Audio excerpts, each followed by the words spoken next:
role. Altogether, it was a blend of learning, inspiration, and awareness.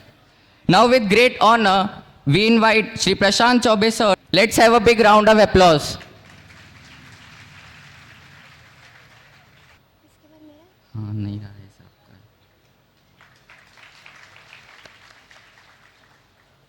सबका। को बधाइयाँ जो इस कॉलेज में आप लोग नए नए अभी एंटर कर रहे हैं और बहुत ही खुशी का विषय है कि आज हम आपसे बात करने के लिए हम लोग यहाँ पे इस परिसर में मौजूद हैं।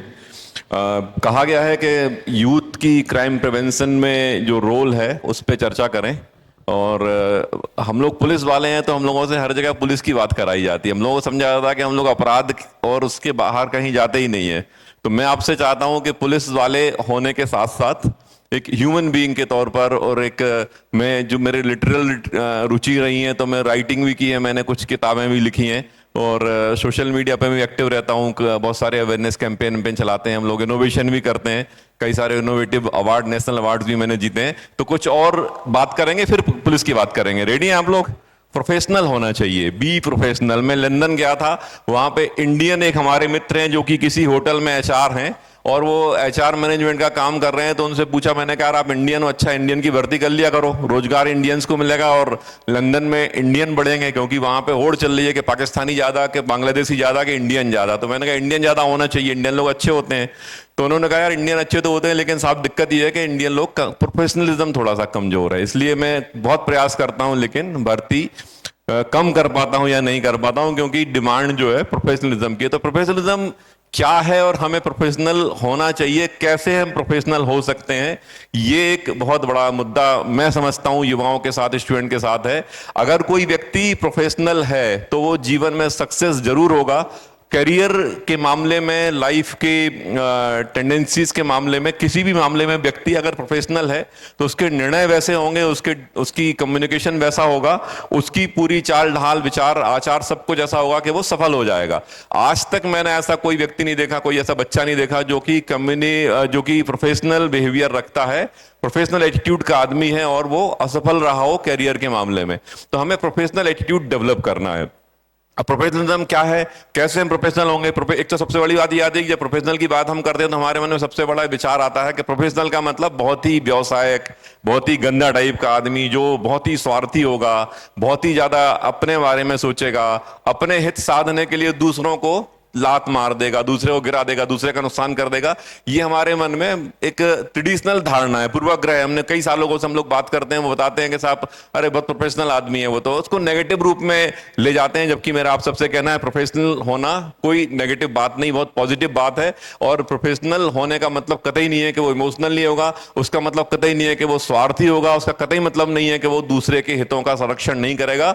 वो अपने उद्धार के साथ समाज की और सबकी बात करेगा, वो व्यक्ति प्रोफेशनल होगा। आज की युग की डिमांड, हर इंस्टीट्यूशन की डिमांड है, हर देश की डिमांड है कि उसका युवा प्रोफेशनल हो। तो हमें प्रोफेशनल बिहेवियर को अपनाना है। प्रोफेशनल बिहेवियर अपनाने के लिए हमें किस प्रकार से काम करना है, इसके लिए जो जहां तक मैंने सोचा है, मेरे 11 पॉइंट्स है, 11 बिंदुओं को मैं मानता हूं कि व्यक्ति अगर उन 11 बिंदुओं का पालन करता है तो प्रोफेशनल हो सकता है। तो क्रम से उन बिंदुओं को अपन लेंगे, इसलिए मैं कागज का सहारा लूंगा। सबसे पहले हमें करना है अपना 11 प्रकार के मैनेजमेंट से हम अपने आप को प्रोफेशनल बना सकते हैं। सबसे पहले करियर मैनेजमेंट, हमें अपना करियर को मैनेजमेंट करना है। मतलब करियर आपकी दिशा, बच्चा 10वीं पढ़ता है, 11वीं पढ़ता है, सब्जेक्ट लेने के लिए परेशान होता है, मन में उसके मैथ्स होती है, पिताजी बायोलॉजी चाहते हैं और ले बैठा है वो ह्यूमैनिटीज में आ जाता है और वो डिविएट होकर चलता रहता है। कोई उसका मैनेजमेंट यहां नहीं होता, प्रोफेशनल थॉट यहां नहीं होता है कि आपकी स्किल सेट क्या है, आप किस माइंड सेट, ब्रेन सेट से काम करते हैं और आपको किस दिशा में जाना अच्छा लगता है। हर व्यक्ति की एक सोच होती है, हर व्यक्ति के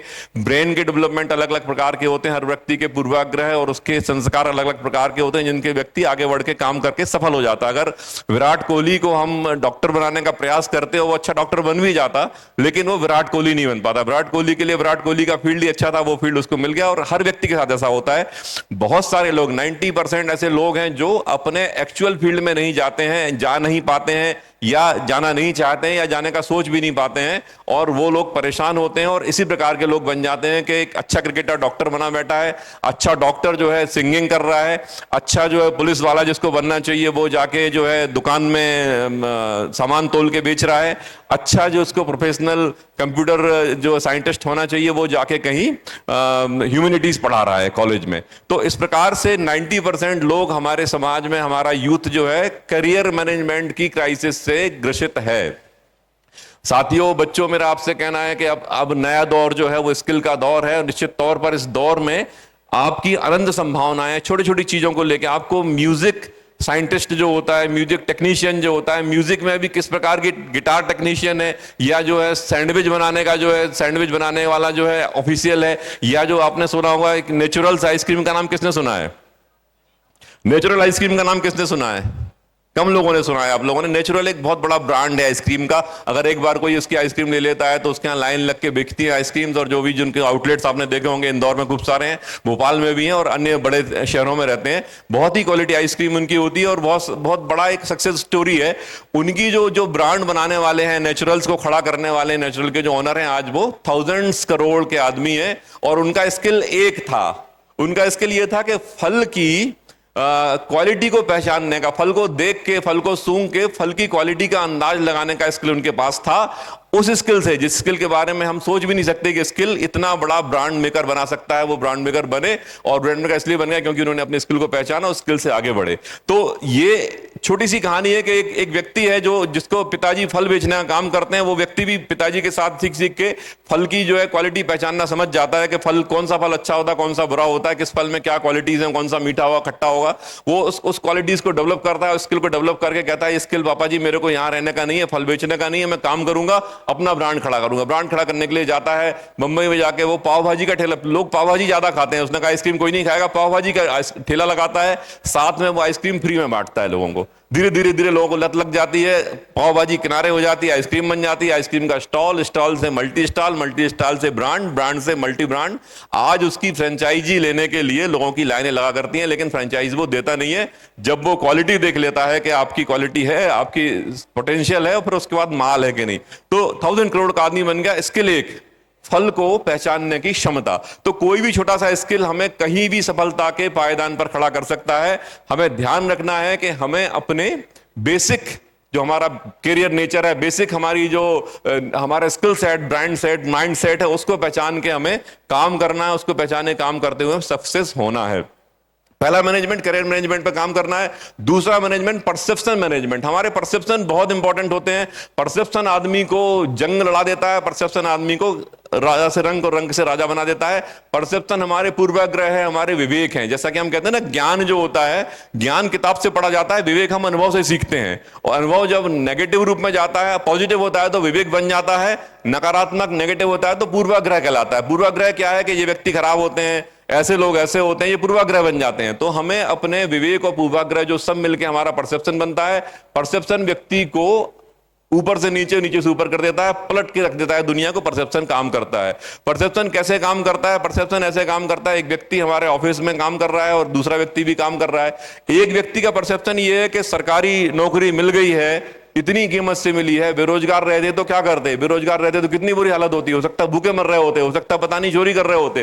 वो व्यक्ति इस परसेप्शन से काम करना आता है और इतना काम करता है, मेहनत करता है, सुपर हो जाता है। यार काम 8 बजे भी काम नहीं, चनी साहब काम करके जाऊंगा, खत्म नहीं करूंगा, इतनी इंपॉर्टेंट है काम करना। ये परसेप्शन है उसका। एक दूसरा व्यक्ति बगल में बैठा काम कर रहा है, उसका परसेप्शन ये है सरकारी नौकरी मिल गई यार, हर आदमी तो जो है अपना टाइम बचा रहा है, हर आदमी जो बगल वाले घर में गए, ये उस ऑफिस वाले कुछ नहीं कर रहे हैं, फला डिपार्टमेंट वाले तो कोई भी काम नहीं करते। ये परसेप्शन उसका है। तो वो काम से बचने का प्रयास कर रहा है, वो घर रहने का प्रयास कर रहा है, वो काम नहीं करने का, काम चोरी करने का प्रयास कर रहा है। छोटा सा परसेप्शन आपके जीवन को बदल देता है। परसेप्शन एक व्यक्ति का ये होता है कि माता पिता, पिताजी उसकी पिटाई कर रहे हैं, पिटते पिटते खून निकल आया, लेकिन पिताजी पे कभी हाथ नहीं उठाता। परसेप्शन है उसका कि पिताजी जो है देवता होते हैं, तो वो उसका परसेप्शन काम कर रहा है। एक वो व्यक्ति होता है जो पिताजी ने एक हाथ उससे जवाब का, क्यों आपने ऐसे क्यों बोला, ऐसा नहीं बोल सकते आप, लीगल है, कानून अधिकार है, मेरे साथ ऐसा नहीं कर सकते। ये परसेप्शन का अंतर होता है। तो साथियों, परसेप्शन हमारे पॉजिटिव होंगे तब आपको सही दिशा मिलेगी, अदरवाइज भटक जाएंगे।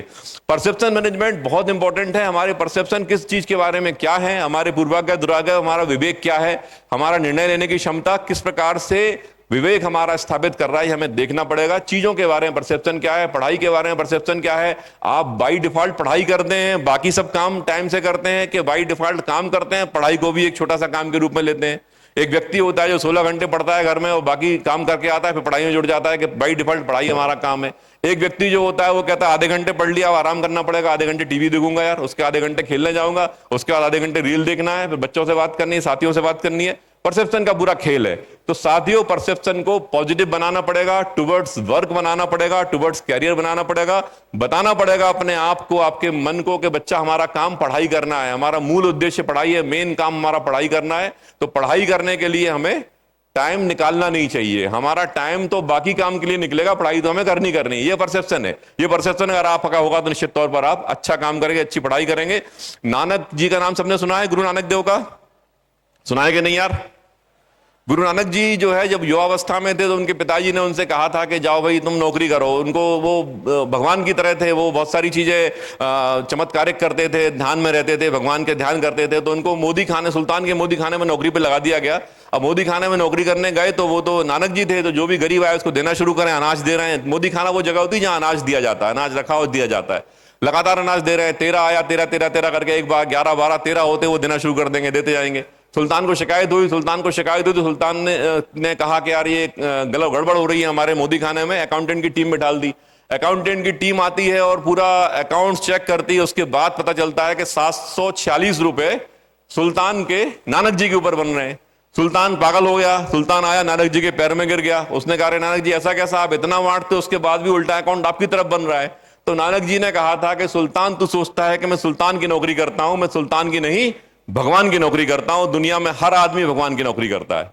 हर आदमी को भगवान ने एक काम दे रखा है, वो काम आपकी भगवान की नौकरी है। टीचर का काम पढ़ाना भगवान की नौकरी है। पुलिस का काम पुलिस की ड्यूटी करना भगवान की नौकरी है। स्टूडेंट का काम पढ़ाई करना भगवान की नौकरी है।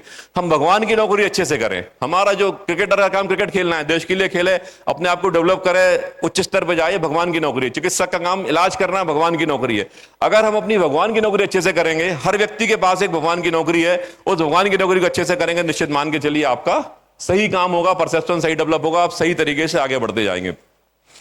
तीसरा मैनेजमेंट, पहला मैनेजमेंट करियर मैनेजमेंट, दूसरा परसेप्शन मैनेजमेंट, तीसरा जो हमारा मैनेजमेंट है वो स्ट्रेस मैनेजमेंट। स्ट्रेस बहुत सारा तनाव देखने में आता है, युवा तनाव में रहता है। अरे साहब तनाव हो गया, किस बात का तनाव हो गया? अरे बोला साहब वो जो है वो बात नहीं कर रही लड़की, यार क्या और परेशान हूं मैं। इस प्रकार के तनाव में लोग जी रहे हैं। तनाव किस बात का हो गया? अरे साहब मैं क्या बताऊं, कुछ मन सा नहीं लग रहा है, सुबह सुबह से दिन खराब लग रहा है, दिन खराब जा रहे हैं, समय खराब चल रहा है। स्ट्रेस मैनेज करना बहुत जरूरी है। अपने स्ट्रेस को पहचानना और उस स्ट्रेस को मैनेज करना बहुत जरूरी है। स्ट्रेस जो है पहले बच्चों की बीमारी नहीं थी, पहले ये छोटे बच्चों को परेशान नहीं करती थी, ये 50 साल 55 साल की उम्र के बाद लोगों को तनाव हुआ करता था। अब जो है तनाव बहुत कम उम्र में भी देखने में आ रहा है। हाइपरटेंशन के भी शिकार बच्चे हो रहे हैं। स्ट्रेस को आपको मैनेज करना सीखना पड़ेगा। स्ट्रेस को पहचानना, स्ट्रेस को मैनेज करना। स्ट्रेस पहचाने कैसे? जिस भी चीज को, जिस परिस्थिति को, जिस स्थिति में, जिस व्यक्ति के सामने, जिस प्रकार की बातचीत में, जिस प्रकार की चर्चा, जिस प्रकार के चिंतन में आपको लगता है कि आपको कंफर्ट नहीं लग रहा है, आपकी हार्ट बीट बढ़ रही है, आपको पसीना आ रहा है, आपको जो है अंदर गरम गरम सा लग रहा है, कंफर्ट नहीं लग रहा है, डिस्कंफर्ट हो रहा है, उसको समझ लो कि ये चीज तनाव दे रही है। वो कोई विचार हो सकता है, कोई चीज हो सकती है, कोई व्यक्ति हो सकता है, कोई वस्तु हो सकती है, कोई परिस्थिति हो सकती है, कोई स्थान हो सकता है। कोई भी चीज आपको इस तनाव का कारण हो सकती है। आपको ध्यान रखना है, उस तनाव से आपको बाहर आना है। तनाव से बाहर आने के लिए आप क्या करोगे? तनाव को तत्काल खत्म नहीं करोगे, तनाव आपको खत्म कर देगा। इसलिए तनाव से बाहर आने के लिए आपको प्लान करना पड़ेगा कि एक तो पहचानना पड़ेगा कि तनाव है, तनाव का ये कारण है। बाहर कैसे आना? बाहर आने का सबसे आसान तरीका होता है अपनी हॉबीज को, अपनी अभिरुचियों को पहचानना। क्या अच्छा लगता है? मैक्सिमम लोग 95% लोग ऐसे हैं दुनिया में जो किसी ना किसी प्रकार के संगीत से तनाव मुक्त हो जाते हैं। आप एक अच्छा गाना सुने, उसकी लिरिक्स पे जाएं, संगीत पे जाएं, क्लासिकल पे जाएं, वोकल पे जाएं, फोकल पे जाएं, या जो भी आपको संगीत आपको पसंद आता है, नेशनल हो इंटरनेशनल हो, उसमें आप 95% लोग स्ट्रेस फ्री तनाव से होते हैं। 75% लोग ऐसे होते हैं जो क्रिएशन से स्ट्रेस फ्री हो जाते हैं। क्रिएशन क्या है? क्रिएशन हमारा पेंटिंग बनाना, कहानी लिखना, कविता लिख देना, कोई भी जो है एक वीडियो बना देना, जो भी आपकी सुविधा है, जो भी आपकी रुचि है, अगर आप क्रिएट करते हैं कुछ तो आप निश्चित तौर पर तनाव मुक्त हो जाते हैं। आपका तनाव, आपका क्रिएशन डिसॉल्व कर देता है। तो अपनी रुचियों को पहचानना, प्लांटिंग करना, बहुत सारी चीजें, रुचियां आप लोगों ने पढ़ी होंगी। आप लोगों से इंटरव्यू में पूछा जाता है कि आपकी रुचि क्या है, तो रुचि निश्चित तौर पर होना चाहिए और रुचि के बारे में हमारा एक कॉन्सेप्ट होना चाहिए। कॉन्सेप्ट के साथ हमें यह होना चाहिए कि हम उस रुचि को कैसे पालन करते हैं, आपको स्ट्रेस फ्री कर देगी। स्ट्रेस फ्री होना जरूरी है। उसका अगला मैनेजमेंट आता है टाइम मैनेजमेंट। हमारे पास बहुत बड़ा टाइम है, 24 घंटे। भारत के प्रधानमंत्री जी ने कहा था कि समय की कमी नहीं है, समय के मैनेजमेंट की प्रॉब्लम है। 24 घंटे इतना बड़ा समय होता है एक दिन का जिसमें हम बहुत सारे काम बहुत आसानी से निपटा सकते हैं, लेकिन हमारा मैनेजमेंट गड़बड़ होता है। आप देखेंगे, आप एक बार अपना आत्मावलोकन करेंगे अपने समय का, आपको पता चलेगा कि आपने अपने दिन के 24 घंटे में से 18 घंटे या 16 घंटे वेस्टेज यूं ही गुजार दिया, यूं ही निकल गया, कोई काम नहीं किया, बस समय निकल गया। अगर आप अपने समय का अवलोकन करना शुरू कर देंगे कि आज के दिन का, कल के दिन का 1 मिनट 2 मिनट की एक थॉट प्रोसेस आपके मन में आएगी कि आज हमारे सामने क्या टास्क थे, कितने पूरे किए, कितने नहीं किए, कितना समय हमारा व्यर्थ गया, आपको पता चलेगा कि यार इतना सारा समय हमारा बेकार जा रहा है। 70% टाइम हम यूं ही बिता रहे हैं जिसका कोई यूज नहीं हो रहा है। काम को बांटना है, काम को हमें अर्जेंट और इंपॉर्टेंट कैटेगरी में बांटना है। जो अर्जेंट है पहले होगा, इंपॉर्टेंट बाद में होगा, और उसके बाद हमें टाइम मैनेजमेंट की जो प्रोसेस होते हैं, जो सिद्धांत बहुत सारे होते हैं, आपने पढ़े होंगे, आप लोग चाहो तो पढ़ लेना, गूगल पे खूब मिल जाएंगे। टाइम मैनेजमेंट के सिद्धांत को पालन करते हुए टाइम को मैनेज करना है। ध्यान रखना है, सिर्फ एक चीज आपका टाइम मैनेज कर देगी, अगर आप टाइम के बारे में कैलकुलेशन करना शुरू कर देंगे। आप कैलकुलेट करेंगे कि यार आज का दिन था, आज के दिन का ये टाइम मैंने वेस्ट किया है। 8 घंटे 9 घंटे सोने में गए हैं, 4 घंटे जो है दोस्तों से बात करने में गए हैं, 8 घंटे रील देखने में गए, ऐसे करके पूरा टाइम आप बताओगे, आपको पता चलेगा कि आपका टाइम कितना वर्थी टाइम है, कितना नॉन वर्थी है। तो वर्थवाइल हमें अपना टाइम का मैनेजमेंट करना है, टाइम का यूज हमारा सही हो, यूज के साथ हम टाइम को मैनेज करें, ये बहुत इंपॉर्टेंट है। और अगर आप थोड़ा सा एक अपना ध्यान इस पर रखेंगे, निश्चित तौर पर थोड़ा सा अवलोकन करेंगे, थोड़ा विश्लेषण करेंगे, निश्चित तौर पर आपको इसमें सफलता मिल जाएगी। तो टाइम मैनेजमेंट इंपॉर्टेंट है। अगला मैनेजमेंट जो है वो ईगो मैनेजमेंट है। ईगो, अहंकार, अहंकार के बारे में हमारे धार्मिक ग्रंथों में बहुत लिखा गया है। रावण के बारे में सबने सुना, रावण के बारे में कितना नहीं सुना? रावण को कौन नहीं जानता? रावण को कौन नहीं जानता? सब जानते हैं ना? कौन कौन जानता है रावण को?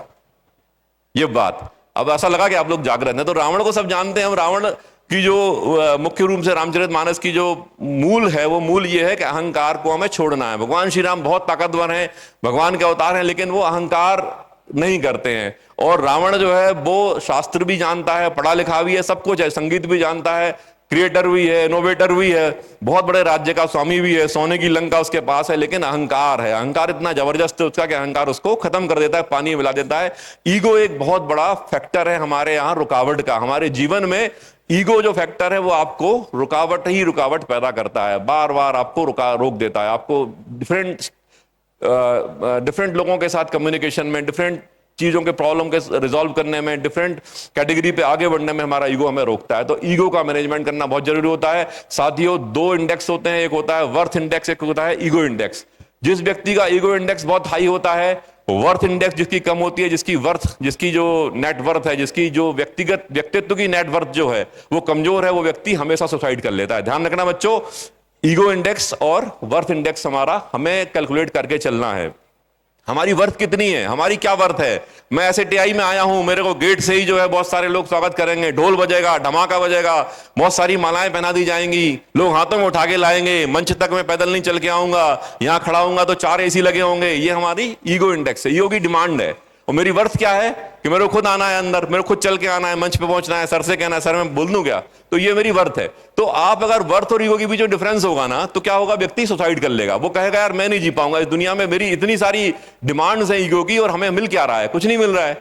लोगों ने ऐसा कर दिया, उस दुकान वाले ने मेरे से बदतमीजी कर दी, उस ऑटो वाले ने मेरे से पैसे मांग लिए, तो वो क्या करेगा, घुल घुल के एक दिन सुसाइड करने का निर्णय ले लेगा। लेकिन जिसकी वर्थ इंडेक्स हाई है, ईगो कम कर रखा है, आपकी वर्थ बहुत ज्यादा है, आप बहुत वर्थवाइल हैं, आपने इतनी सारी वर्थ क्रिएट कर रखी, इतना सारा इनोवेशन क्रिएशन कर रखा है, आपने इतने सारे अचीवमेंट्स पा रखे हैं, आपके पास इतने सारे एसेट्स हैं, सब कुछ है, लेकिन आपका ईगो बहुत डाउन है। तो क्या होगा, आप संत कहलाओगे, समाज में पूजा होगी आपकी कि वाह यार क्या आदमी है, ये व्यक्ति तो गजब का आदमी है यार, इतना बड़ा होके भी इतना सिद्धांत, इतना सदाचारी है, इतना विनम्र है, इस व्यक्ति की पूजा करो। तो लोग पूजा करना शुरू कर देंगे, संत हो जाएगा।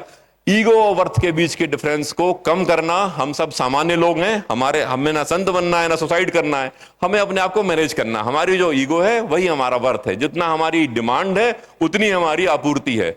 जितना हम कर बैठे हैं, जितना हम कर लेते हैं, जितना हम करते हैं, उसके हिसाब से हमें समाज रिस्पेक्ट दे रहा है। हमारी रिस्पेक्ट की डिमांड ज्यादा नहीं होना चाहिए। पति पत्नी के बीच में भी होता है, पति कहता है यार मैं पति हूं, पत्नी कहती मैं महिला हूं तो क्या मैं ऐसा थोड़ी करूंगी, आज हमारा अधिकार है, कानून हमें अधिकार दे रहा है, ये इंडेक्स की प्रॉब्लम आती है, ये ईगो इंडेक्स, बर्थ इंडेक्स की प्रॉब्लम होगी। वो तुम नहीं कमाते हो, तुम भी नहीं कमाते हो, तुम घर का काम करते हो, ऐसा करते हो, तुम बच्चों को बिगाड़ दिया, तुमने ये कर दिया। अंत में गत्ता क्या होता है, एफआईआर होगी, पुलिस गिरफ्तार करेगी, सुसाइड हो जाएगी, डिवोर्स हो जाएगा, परेशान होकर घूमते रहेंगे। वर्थ और ईगो इंडेक्स आपके जीवन भर काम करेगा। आपको ध्यान रखना है, आपकी डिमांड, आपकी ईगो की डिमांड उतनी ही हो जितनी आपकी वर्थ है, जितना आपने अपने आप को वर्थवाइल बनाया है, उतनी आपकी ईगो की डिमांड होगी। आप बहुत अच्छे चलेंगे, मैनेज होंगे, सही चलेगा, कोई दिक्कत नहीं आएगी। तो ईगो और वर्थ इंडेक्स के बीच में हमें ईगो मैनेजमेंट करना सीखना चाहिए, आना चाहिए। ये बात प्लॉट के रूप में आपके मन में रहे कि मेरा ईगो इंडेक्स इधर जो है परेशान कर रहा है यार, मेरे को ईगो इंडेक्स से आप क्लास में परेशान कर रहा है, मेरे को जो है सर डांट देते हैं तो मेरे को बुरा लग जाता है। ये आपको आपको आपको फील होना चाहिए कि आपकी यार क्लास में जो वर्थ है, आपकी जो पढ़ने लिखने की क्षमताएं, जिस प्रकार से आप चीजों को बता रहे हैं, कर रहे हैं, क्लास में रिस्पॉन्ड कर रहे हैं, उसके हिसाब से आपको जो रिस्पॉन्स मिल रहा है वो प्रॉपर है। आप अगर ज्यादा डिमांड कर बैठेंगे, आपको निश्चित तौर पर परेशानी होगी। इसको मैनेज करके, संतुलित करके चलना बहुत जरूरी है। तो ईगो मैनेजमेंट एक बहुत इंपॉर्टेंट फैक्टर है जिसपे हमें लगातार काम करना है। इसके बाद जो अगले मैनेजमेंट की बात आती है वो है कॉन्फ्लिक्ट मैनेजमेंट। कॉन्फ्लिक्ट हमारे जीवन में कोई भी संस्थान जो है अपनी एनर्जी का 55% जो है वेस्टेज करता है कॉन्फ्लिक्ट मैनेज करने में। पुलिस डिपार्टमेंट में हम लोग हैं, हम लोग बहुत सारे लोग साथ में काम करते हैं, अलग अलग रैंक पे, अलग अलग हायरार्की पे कॉन्फ्लिक्ट चलता रहता है। यार ये मेरे को पसंद नहीं, ये यार इसका काम, ये उसका आदमी है, नहीं वो उसका आदमी है, नहीं यार वो गलत कर रहा है। ये हर इंस्टीट्यूशन में दिखाई देगा, क्लास में भी दिखाई देगा, हर किसी भी कंपनी में दिखाई देगा। कॉन्फ्लिक्ट बहुत सारे होते हैं और कॉन्फ्लिक्ट करना व्यक्ति का बेसिक नेचर है। लेकिन अगर हम अच्छे कॉन्फ्लिक्ट मैनेजर होंगे, अनावश्यक के विवाद में नहीं पड़ेंगे, तो हमारी एनर्जी बचेगी, हम अपना एनर्जी काम में लगा पाएंगे। अदरवाइज हम कॉन्फ्लिक्ट करते रहते हैं, कॉन्फ्लिक्ट में पड़े रहते हैं। दोस्तों के ग्रुप होते हैं, 4-5 लड़कों का ग्रुप है दोस्तों का, दोस्त लोग जा रहे हैं, उन्होंने कहा यार 3 लोग कल वो वहां गए थे यार, कॉफी पीने गए थे, मेरे को नहीं बुलाया। अब वो उसमें एनर्जी लगा रहा है, वो तीनों को मनाने में लगा हुआ है, नहीं यार तुम यार मान जाओ, तुम मान जाओ यार, तुम मेरे साथ, अपन तीनों मिलकर चलेंगे। फिर एक ग्रुप बनाने का प्रयास किया, ग्रुप के अंदर ग्रुप, उसके अंदर ग्रुप, उसके अंदर ग्रुप चल रहा है, एनर्जी वेस्ट हो रही है और काम में नहीं कर पा रहा है। ध्यान रखना है, ऐसे कॉन्फ्लिक्ट्स को हमें हटा देना है। ठीक है यार, तुम लोग चाय पिया है, कॉफी पिया और पियाना, मैं नहीं जाऊंगा, मेरे को नहीं जाना, मैं काम करूंगा, पढ़ाई करूंगा। ठीक है यार, तुम लोग का ग्रुप होगा, करते रहो, मेरे को नहीं करना। ठीक है यार, अगर कोई फंक्शन हो रहा है कॉलेज में और उस कॉलेज के फंक्शन में टीम काम कर रही है, कोई आपका ग्रुप काम कर रहा है, उस ग्रुप में हमें शामिल नहीं किया, कोई बात नहीं, मैं अपना काम में लग जाऊंगा, इस टाइम को मैं पढ़ाई में लगा दूंगा। ऐसे हमारे विचार होना चाहिए। गिव अप करने की क्षमताएं जो है बेसिकली आपका ये मैनेजमेंट करती हैं, कॉन्फ्लिक्ट मैनेजमेंट करती हैं। अनावश्यक के कॉन्फ्लिक्ट आपके जीवन को परेशान करेंगे, अनावश्यक के कॉन्फ्लिक्ट आपको अनावश्यक की एनर्जी वेस्टेज कराएंगे, आपके संस्थान की एनर्जी डिविएट होगी, वेस्टेज होगी, तो आप निश्चित मान के चलिए आपको सफलता कम मिल पाएगी जितनी आपको मिलना चाहिए, क्योंकि अपेक्षित काम आप नहीं कर पाएंगे। तो हमें कॉन्फ्लिक्ट मैनेजमेंट करना भी सीखना चाहिए। कॉन्फ्लिक्ट मैनेजमेंट आपका एक बहुत इंपॉर्टेंट इशू है जिसमें हमें काम करना है, जिसको लेके हमें अपने जीवन में चलना है, क्योंकि कॉन्फ्लिक्ट एक बहुत बड़ी एनर्जी टेकिंग जो है एक्टिविटी है जिसमें हमें काम करना है। अगला मैनेजमेंट है इमोशंस का मैनेजमेंट। इमोशनल इंटेलिजेंस, जिसको आजकल बोला जाता है हमारे एक प्रोफेशनल भाषा में, इमोशनल मैनेजमेंट बहुत इंपॉर्टेंट है। आप सबसे पहले जब हम प्रोफेशनलिज्म की बात करते हैं, सबसे पहले बात आती है कि इमोशनल है कि प्रोफेशनल। अरे साहब, वो इमोशनल है, प्रोफेशनल है। इमोशनल होना बहुत अच्छा है, इमोशनल होना चाहिए। इमोशन ही जीवन में तरक्की करते हैं। जो जितने देशभक्त लोग हैं सारे इमोशनल थे देश के प्रति। जो अच्छा क्रिकेटर क्रिकेट देश में खेल रहे हैं वो क्रिकेट के प्रति इमोशनल है। अमिताभ बच्चन अपने प्रोफेशन के प्रति बहुत इमोशनल है, तो वो बहुत अच्छा काम कर रहे हैं। इतनी एज के बाद भी लगातार सफल बने हुए। उनके युवा जितना काम नहीं कर पा रहे उतना काम वो करते हैं। उनकी जो है फेम लगातार बढ़ता जा रहा है, लगातार वो काम कर रहे हैं। क्यों? इसलिए कर रहे हैं क्योंकि उनका जो इमोशनल अटैचमेंट है अपने काम के साथ। इमोशनल और प्रोफेशनल में कोई विरोधाभास नहीं है। इमोशनल व्यक्ति ही अच्छा प्रोफेशनल हो सकता है, लेकिन इमोशनल फूल नहीं होना है। इमोशनल होना और इमोशनल फूल होने में अंतर है। हम क्या करते हैं, हम लोग जनरली इमोशनल की परिभाषा को इमोशनल फूल के रूप में ले। इमोशनल फूल क्या होता है? बेवकूफ व्यक्ति होता है जो अनावश्यक के इमोशन के चक्कर में अपने जीवन को बर्बाद करता रहता है। अनावश्यक के इमोशन कैसे होते हैं कि भाई पढ़ाई करने जाना, 12th हो गई, SATI में एडमिशन हो गया, नहीं यार मैं घर तो नहीं छोड़ सकता यार, कुछ भी हो जाए शेर घर नहीं छोड़ेगा। तो वो शेर घर नहीं छोड़ेगा, बाद में गिदड़ बन गया बेचारा क्यों? क्योंकि उसने कुछ पढ़ाई नहीं करी, अपने गांव में रहा या गांव में छोटे से कॉलेज में जाता रहा, पढ़ाई हुई नहीं, स्किल हुई नहीं, दिमाग अच्छा था, सब कुछ अच्छा था, लेकिन वो नहीं यार शेर घर तो नहीं छोड़ेगा। तो इस प्रकार शेर घास नहीं खाएगा। इस प्रकार की जो बातें हम करते हैं ना, इमोशनली फूल नहीं होना है, हमें इमोशनली अपने आप को बैलेंस करना है, इमोशनली इंटेलिजेंस होना है। इमोशनल इंटेलिजेंस का मतलब ये होता है कि हम इमोशनली इतने इंटेलिजेंट हैं कि हम लोगों के इमोशन को बातों से, कम्युनिकेशन से समझ सकें। हम समझ लें कि आदमी का एक इमोशन क्या है, किस प्रकार की डिमांड है। जैसे हमारे पुलिस में होता है जनरली, मैं हमेशा उदाहरण देता हूं इमोशनल इंटेलिजेंस में, कि मेरे को जो है किसी सीनियर ऑफिसर ने डांट दिया है, गुस्से में बैठा हूं, बहुत सारा तनाव है, यहाँ प्रेशर, पुलिस के ऊपर 8 प्रकार के प्रेशर काम करते हैं, तो प्रेशर पे काम कर रहा हूं, गुस्सा हो रहा हूं, इतना में एक आरक्षक आता है, बोलता है सर मेरे को छुट्टी जाना है। क्यों छुट्टी जाना है? बोले साहब मेरी माँ बीमार है। हाँ यार भग जाओ यार, क्या तुम जबरदस्ती छुट्टी मांगते रहते हो, यही काम है तुम लोगों ने, 24 घंटे बना रखा है, काम कौन करेगा? भगा दिया। अब आप देखिए इमोशनल स्टेटस देखिए कि एक तरफ मैं स्ट्रेस में हूं और दूसरी तरफ वो जो है ग्रीवांस में है, वो बेचारा परेशान है, उसकी मां वास्तव में भर्ती है, बीमार है। तो हमारे इमोशन का इंटेलिजेंस ये होना चाहिए कि ये प्रेशर उसके ऊपर नहीं डालना चाहिए, नहीं डालना चाहिए ना। इमोशनल इंटेलिजेंस होना चाहिए, उसकी इमोशन अलग है, हमारी स्थिति अलग है, लेकिन उसके इमोशन को हमें कैटर करना हमारा काम है। तो इमोशनली इंटेलिजेंस होना बहुत जरूरी होता है जीवन में। इमोशनल मैनेजमेंट बहुत जरूरी है। इमोशन में आपको कभी भी रुकावट बने ऐसे इमोशन को क्रिएट नहीं करना। लड़के यहां बहुत सारे बैठे हुए, मैं आपसे कहना चाहता हूं कानून की स्थिति बड़ी टफ है। अब कानून बहुत टफ है, महिलाओं के बारे में, बच्चियों के बारे में कानून बहुत ही संवेदनशील भी है और सख्त भी है। बहुत सारे केसेस हम लोगों के पास लगातार आ रहे हैं कि साहब वो दोस्त थे, हम लोग लिव इन में रहे, ऐसा हुआ वैसा हुआ, और बाद में 376 की रिपोर्ट, या जो इसको हम रेप केस कहते हैं, उसकी रिपोर्ट हो गई और व्यक्ति जेल चला गया, उसका जीवन बर्बाद हो गया। कारण क्या है कि उसने अनावश्यक के इमोशन और उसके चक्कर में जाके अपने आप को पहले तो रिलेशन में डाल दिया, फिर रिलेशन में डालने के बाद फिर कंडीशन ऐसी बनी कि बच्ची ने कहा चल भाई अब शादी करने जा रही हूं, नहीं नहीं करने दूंगा, बर्बाद हो जाऊंगा, बर्बाद कर दूंगा, आग लगा दूंगा दुनिया में, और चले गए। बाद में बच्ची ने आगे रिपोर्ट कर दी, पुलिस ने एफआईआर कर दी। क्योंकि कोई भी रिलेशनशिप अगर है, दो वयस्कों के बीच में है, म्यूचुअल है, तो वो कानूनन है। लेकिन उस रिलेशनशिप की शर्त, उसकी शुरुआत, बहुत ध्यान से सुनना बच्चों, बच्चियों आप लोग बैठे हुए हो, उसकी शुरुआत, उसकी शर्तें, उसकी कंडीशन, वो कैसे क्रिएट हुआ, कैसे बना, ये डिसाइड करना टफ होता है। ऐसे में बहुत ही पर्सनल रिलेशनशिप अगर कोई है, उसमें अगर कोई बच्ची आके बताती है कि साहब ये रिलेशनशिप तो है, लेकिन जब ये शुरू हुई थी तब उसकी शुरुआत कैसे हुई थी? दबाव से हुई थी, ब्लैकमेलिंग से हुई थी, थ्रेटनिंग से हुई थी, झूठे दावे से, झूठे वादे से हुई थी। मुझसे कहा गया था कि आपसे जो है शादी कर लेंगे, आपको ऐसा कर देंगे, आपको इस टाइप की बातें की गई थी। इनमें से कोई भी कंडीशन अगर है तो वो सारा रिलेशनशिप अपराध की श्रेणी में आ जाता है, धोखाधड़ी की श्रेणी में आ जाता है, रेप की श्रेणी में आ जाता है। और ऐसे रिलेशनशिप हमेशा बच्चियों को परेशान करते हैं, करियर को खराब करते हैं। ध्यान रखना है इस प्रकार के इमोशनल वेव्स में नहीं बहना है, इमोशनल फूल नहीं होना। बार बार कह रहा हूं, इमोशनल फूल आप बनेंगे, परेशान हो जाएंगे। इमोशन आपको अपने हायर अचीवमेंट के लिए रखना है। देश के प्रति इमोशन, परिवार के प्रति इमोशन, इंस्टीट्यूशन एसएटीआई के प्रति इमोशन, टीचर्स के प्रति इमोशन, अच्छे वैल्यूएबल रिलेशनशिप के प्रति इमोशन। इमोशन होना चाहिए, नेचुरली होना चाहिए। पति पत्नी के बीच, दोस्तों के बीच, फ्रेंड्स के बीच, गर्लफ्रेंड बॉयफ्रेंड के बीच इमोशन होना चाहिए, लेकिन वो इमोशन आपके हायर लेवल के होना चाहिए, हायर अचीवमेंट्स के लिए होना चाहिए, ऊंची चीजों के लिए होना चाहिए। अगर अदरवाइज आप अगर छोटे इमोशन में पड़ जाएंगे, इमोशनल फूलनेस में पड़ जाएंगे, तो निश्चित मान के चलिए कि वो आपको किसी ना किसी दिन आपको ऐसी स्थिति में ला देगा जो कि आपको कहीं ना कहीं अपराधी बना सकता है, परेशान कर सकता है। अनावश्यक के इमोशन से बचना चाहिए, प्रोफेशनल बिहेवियर अपनाना चाहिए, और हमें यह चाहिए कि हम आगे बढ़ के अपने अचीवमेंट्स को, अपने गोल्स को डिसाइड करने के लिए आगे बढ़ें। और ऐसे में इमोशन हमारे रास्ते में कांटा नहीं बने, ये ध्यान रखना है। इमोशन का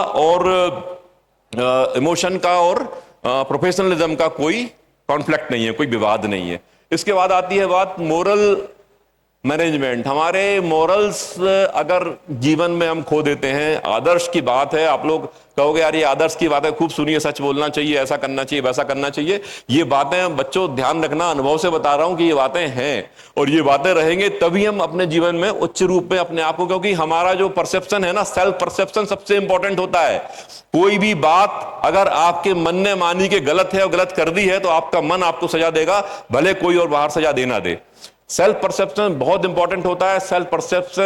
सेल्फ जो हमारा एक इनसाइड है, वो हमारा बहुत इंपॉर्टेंट होता है। हम जब भी कोई काम कर रहे होते हैं, कोई भी काम हमारे मन से गलत हो जाता है या गलत हो गया, तो आपका जो इनर सेल्फ है, आपका जो आंतरिक अंतरात्मा जिसको हम बोलते हैं, वो अगर आपको गवारा नहीं कर रही है तो आप उस काम को नहीं कर पाएंगे। धीरे धीरे आप डाउन होते जाते हैं। आपने देखा होगा, मैंने बहुत सारे बच्चों को देखा है धीरे धीरे डाउन होते जाते हैं। बच्चियां देखी बहुत सारी डाउन होती जाती हैं, कुछ गड़बड़ हो गया, कुछ रिलेशनशिप बिगड़ गया, कुछ ऐसा कर दिया जो आउटराइट है, अपने आप डाउन डाउन डाउन। पढ़ाई लिखाई भी नहीं होगी, चेहरा भी खराब हो जाएगा, स्वास्थ्य भी खराब हो जाएगा, आत्मविश्वास कमजोर हो जाएगा, धीरे धीरे डाउन डाउन डाउन डाउन। बहुत सारे देखे हैं मैंने। आप लोग बैठो, आज बात कर रहे हैं, आप लोग ध्यान रखना, छोटी छोटी बातें हैं लेकिन बड़ा काम करेंगे अगर आप लोग इसको ध्यान से रख लोगे तो। हमारा जो है, हमारा सेल्फ हमें गुनाहगार बना देता है।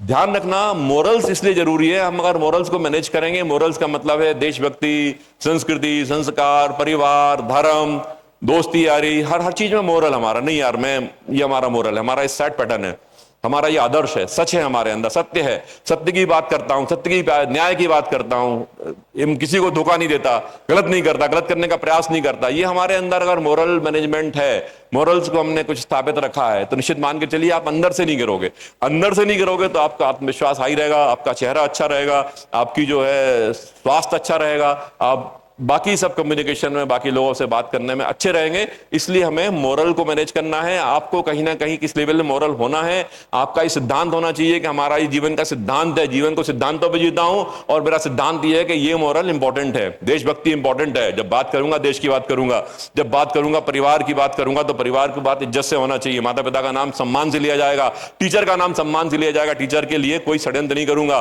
टीचर के लिए कोई ऐसा नहीं करूंगा कि यार फेक आईडी मिल गई, चलो टीचर के खिलाफ लिख देते हैं। अपन पकड़ जाती है, पुलिस पकड़ लेती है, लेकिन आपका मोरल डाउन होगा। अंदर से पुलिस पकड़े ना पकड़े, आपका मन आपको पकड़ लेगा, यार चोरी कर रहे हो, यार गलत कर रहे हो यार। तो ऐसे करके हमें डाउन नहीं करना। मोरल मैनेजमेंट बहुत इंपॉर्टेंट है। मोरली हम मैनेज करें, मोरल हमारा स्ट्रांग रहे। रिलेशनशिप मैनेजमेंट एक अगला मैनेजमेंट है, रिलेशनशिप को मैनेज करना। वैसे हम इमोशन में बात कर चुके हैं बहुत सारी, रिलेशनशिप को हमें, क्योंकि आज ये स्थिति ये है कि हमारे पास फेसबुक में फॉलोअर होते हैं 1 लाख, इंस्टाग्राम में 50,000, ट्विटर पे इतने लाख, और जब एक्चुअल बात आती है ना तो फिर हमें लगता है यार कोई नहीं है जीवन में। कई बार तो मेरे को ही लगता है कि यार यहाँ विदिशा में रह रहे हैं, फ्रेंड्स मेरे यहाँ हैं, पढ़ा हुए यहाँ का हूँ, कोई नहीं है यहाँ पे, किससे बात करूं यार, क्या करूं, आज शाम पूरी खाली है, एकदम बेकार बेकार लग रहा है। तो ऐसे क्यों होता है? इसलिए होता है क्योंकि हम लोगों ने कहीं ना कहीं रिलेशनशिप को खोया है। हमारे हेल्दी रिलेशनशिप, बहुत सारे रिलेशनशिप ऐसे होते हैं जो आपके हिडन होंगे, जिनको हम सोसाइटी में सामने प्रेजेंट नहीं कर पाएंगे। तो हिडन इमोशंस को जो है आप प्रेजेंट नहीं कर सकते। जो रिप्रेजेंट होने वाले रिलेशनशिप हैं वो आपके सामने रहें। हिडन वाले ठीक है, आपकी इच्छा है जैसा आप करना चाहें, लेकिन आपको रिलेशनशिप को मैनेज करना पड़ेगा। रिश्तेदारों के साथ, दोस्तों के साथ, कजिन्स के साथ, भाइयों के साथ, दोस्तों के साथ, किस प्रकार के दोस्त, कहाँ के दोस्त, किस फैकल्टी के दोस्त, किस प्रकार के लोग, किस प्रकार के विचार, किस प्रकार की बातचीत, कहाँ करनी, कैसे करनी, कौन से टाइम में किसके साथ जाना है, डिप्रेस जब लगे, हताशा लगे तब किससे मिलना है, ये प्रकार की बातें आपके मन में होना चाहिए। रिलेशनशिप के प्रति ईमानदार रहना भी जरूरी है। अगर आप ईमानदार नहीं होंगे तो आपको मान के चलिए आपका मन आपको कहेगा आप चोर हैं। तो निश्चित तौर पर हमें रिलेशनशिप में एक मैनेजमेंट की स्थिति बनानी है। एक मैनेजमेंट हो, हमारा रिलेशनशिप की एक पूरी सीरीज हो, एक टैली हो, उस सीरीज में अच्छे रिलेशनशिप के, हमारे हेल्दी रिलेशनशिप के नाम हो, जिनके लिए हम कुछ करना चाहते हैं, जो हमारे लिए कुछ करना चाहते हैं, जिनके प्रति हम वफादार हैं, जिनके प्रति हम एक अच्छी भावना हमेशा रखते हैं, जिनके लिए हम कुछ भी देने के लिए तैयार होते हैं। इस प्रकार की फीलिंग्स हमारे रिलेशनशिप में होना चाहिए। तो रिलेशनशिप मैनेजमेंट बहुत इंपॉर्टेंट है। रिलेशनशिप को मैनेज करना, रिलेशनशिप को रखना। अगर आप अकेले हो जाएंगे, अकेले पड़ जाएंगे जिस दिन में, उस दिन आपको रिलेशनशिप काम आएगा। अच्छे दोस्त, अच्छे परिवार, अच्छे रिश्तेदार, अच्छे लोग, अच्छे कजिन्स आपके काम आते हैं, वही आपके साथा बनते हैं, वही आपके सारथी बनते हैं। तो उनको ध्यान रख के हमें रिलेशनशिप को मैनेज करना है। रिलेशनशिप मैनेजमेंट अनदर एक बहुत इंपॉर्टेंट चीज है। उसके बाद एक बहुत इंपॉर्टेंट स्किल आता है हमारा जो स्ट्रेंथ मैनेजमेंट है। स्ट्रेंथ है, स्किल है, जिसको हम बोलते हैं। तो एक स्ट्रेंथ मैनेजमेंट भी एक इंपॉर्टेंट इशू है। पर्ची आई है कि क्वेश्चन आंसर आप लोग पूछना चाहते हैं, तो उसके बाद बस खत्म, लास्ट ही चल रहा है, इसके बाद क्वेश्चन आंसर बात करेंगे। स्ट्रेंथ मैनेजमेंट बहुत इंपॉर्टेंट फैक्टर है। स्ट्रेंथ हमारी क्या है? SWOT एनालिसिस के बारे में किसने नहीं सुना?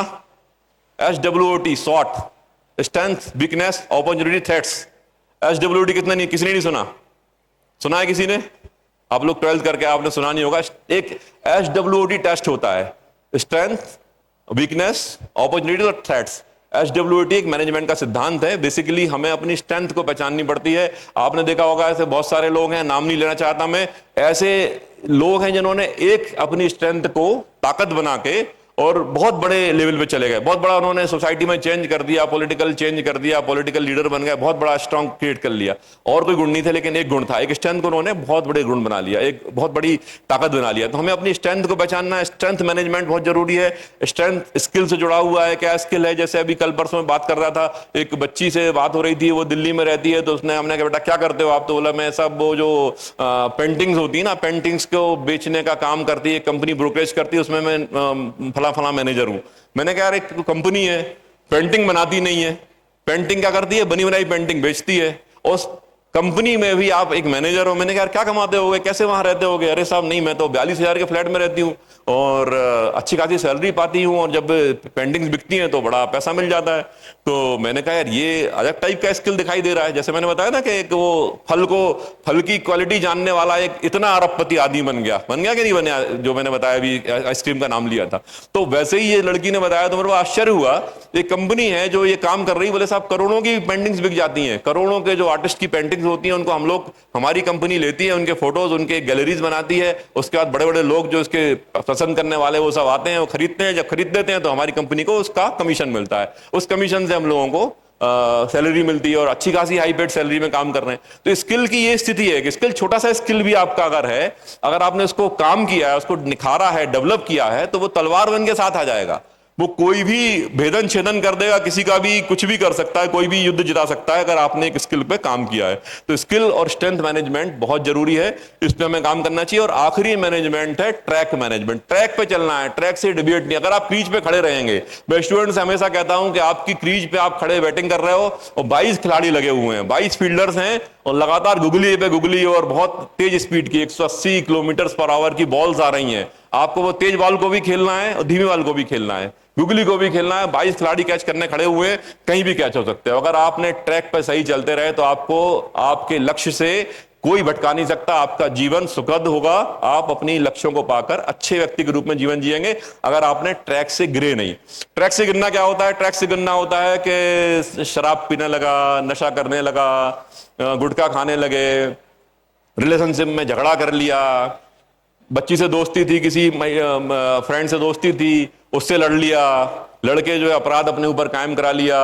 लड़कों से मैं कहना चाहता हूं, आज की स्थिति में भारत का कानून ये कहता है किसी भी महिला या बच्ची के साथ उसकी इच्छा के बिना, मर्यादा के विपरीत किया गया हर काम अपराध है।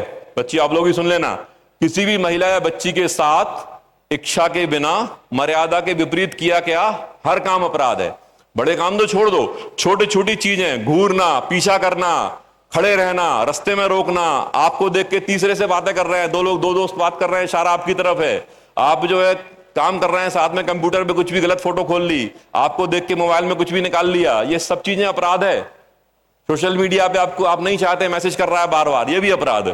तो सारी चीजें अपराध है। ऐसे में बचने की आवश्यकता है। बच्चों को मैं कहता हूं कि आपके ऊपर अगर एक भी ऐसा इमोरल अपराध लग गया जो मॉरल के विपरीत है, मॉरल एटीट्यूड वाला है, कोई भी आदमी आपको जॉब में रखेगा नहीं, पासपोर्ट बनेगा नहीं, परेशान हो जाओगे। किसी भी प्रकार से अपराध में शामिल हो गए और काम खत्म आपका। आजकल कंप्यूटर का सीसीटीवी एक सॉफ्टवेयर है जिससे पूरे देश की पुलिस जुड़ गई है। पहले ये होता था कि आपके थाने का रिकॉर्ड कागज में देखा जाएगा, कागज में लिख दिया चलो है नहीं है, खत्म हो गया भाई, बच सकते थे, आप दूसरे थाने में चले गए। अब पूरे देश का रिकॉर्ड जुड़ा हुआ, आपका नाम डाला, रिकॉर्ड आ गया। चेन्नई में इंटरव्यू देने गए कंपनी में, उन्होंने कहा नहीं यार इसका तो इससे तो महिला के साथ छेड़छाड़ कर रखी है, ये तो छेड़छाड़ करने वाला आदमी है, मॉरल एटीट्यूड खराब है इसका, मॉरली डाउन है, नहीं खत्म करो तो बाहर कर देगा। ऐसे करके करियर में आपको 22 खिलाड़ियों के बीच में अपने आप को बीच में खड़ा रहना है, पिच पे खड़े रह के अपना काम करना है, तब जाके सफलता मिलेगी। तो अपना करियर बचाने के लिए आपको अपना कैरेक्टर सर्टिफिकेट बचाना पड़ेगा।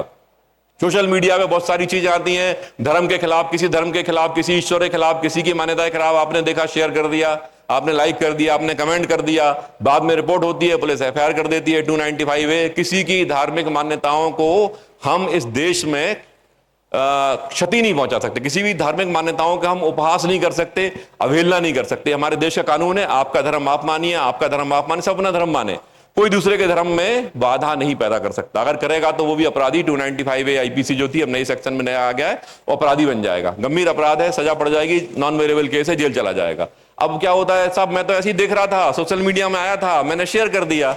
अरे आपने शेयर कर दिया मतलब आपने उसको स्थापित कर दिया कि आप भी इस चीज को एग्री कर रहे हो कि ये इस धर्म के खिलाफ इसने लिखा था और मैं भी उसको शेयर कर रहा हूं।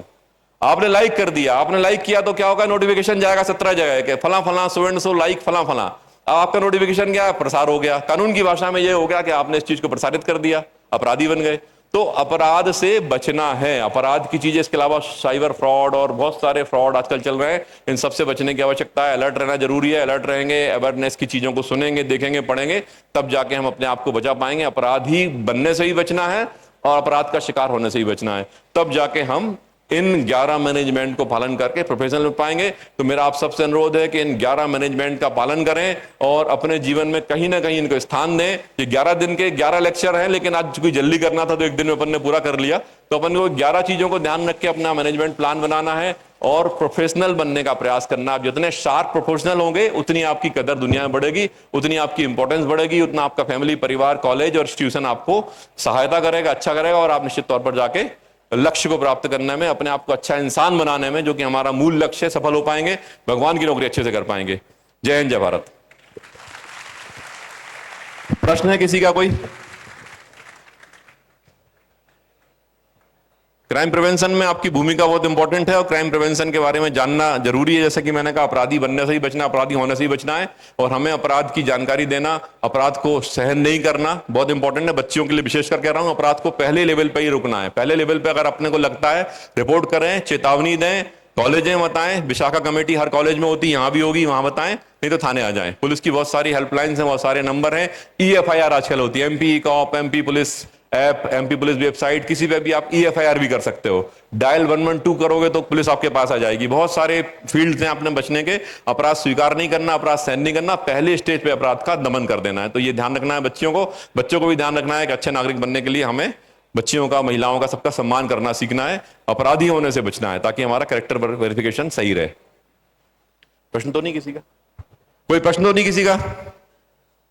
No study no confusion? कि बहुत सारी स्टडी है, कोई कंफ्यूजन नहीं? ठीक है, थैंक यू भाई, थैंक यू, बहुत धन्यवाद।